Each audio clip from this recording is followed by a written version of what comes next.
Well, hello once again. My name is Irma with my note cards, and I am participating in the hashtag event, hashtag Trash to Treasure 2017 event.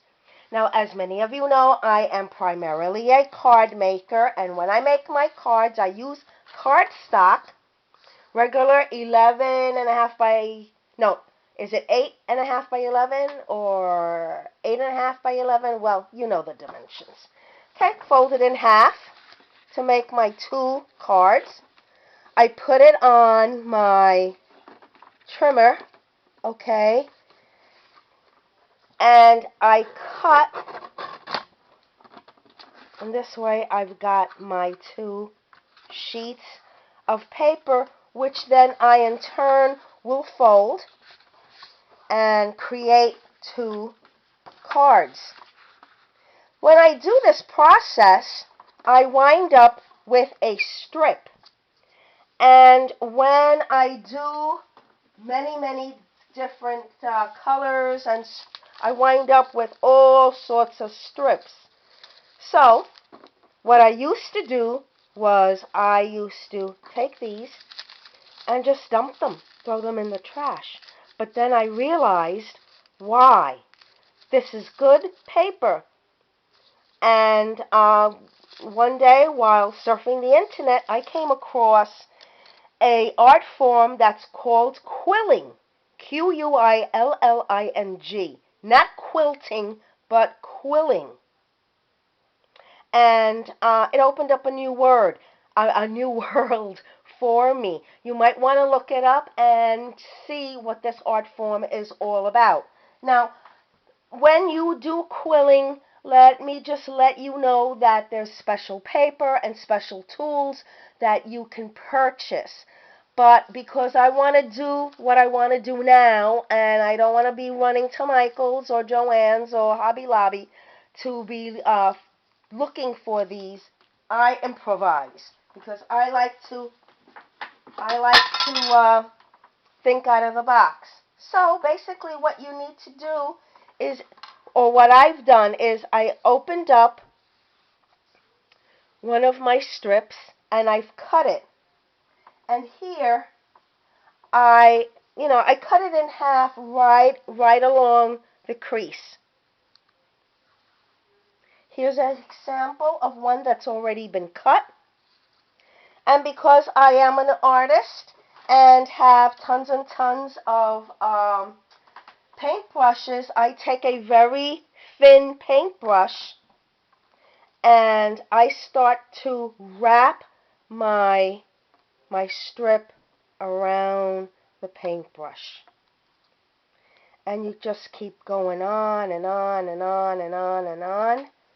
Okay?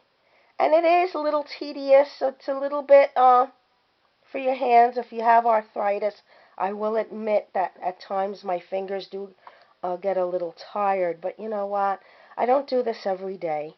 And I just kind of go with the flow. Now again, I'm not a professional quiller, and if you are a professional quiller, you're probably cringing at the way I'm doing this, but hey, it's all about improvisation, and all about, taking what you have and going with it. And at the end, I have something that looks like this. Let me just show you several that I've made. Okay, and you could make them as tight or as loose as you'd like. And the width doesn't matter, at least not to me. You try it and see what comes out of it. And then what you want to do is, once you finish quilling or twirling it around your stick, your one of those the wooden barbecue skewers is excellent for this. But once you've got your twirl, your curl, whatever, you want to take some white glue. I've taken the Eileen's tacky glue and put a little bit on the edge here, and then press it, let it dry. Alright? Let's get this out of the way. Once I've done that, you're going to get a nice coil. Now, you can make all sorts of shapes. Again, I'm not a quiller, so I just stick to round or oval. If you want round, you leave it the way it is.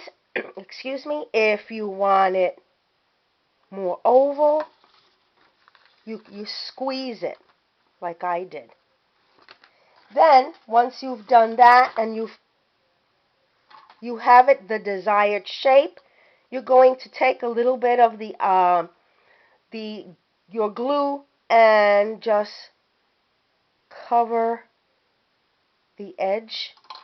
Okay, cover the edges, and then glue it on your cardstock.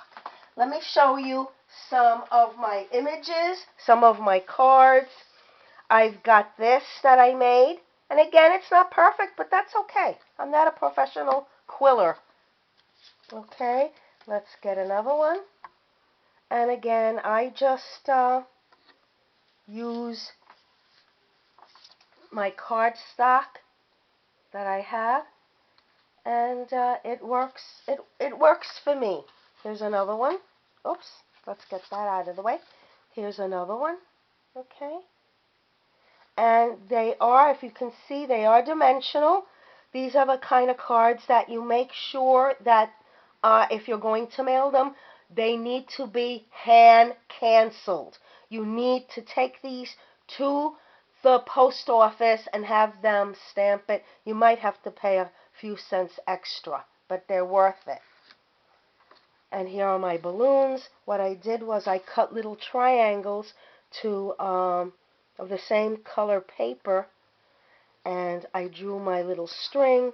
I added my sentiment, happy birthday, and added some stars for that extra little bling that I feel every happy birthday card should have.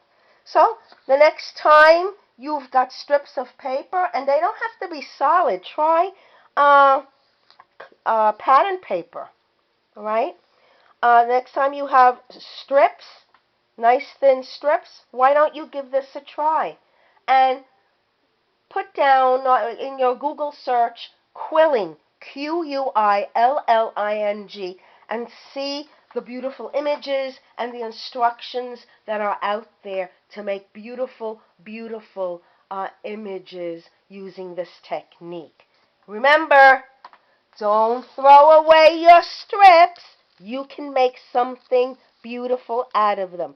Have a great day. All my information is down at the bottom as far as my other cards, website, Facebook, etc., etc. Have a great day, and thank you for watching.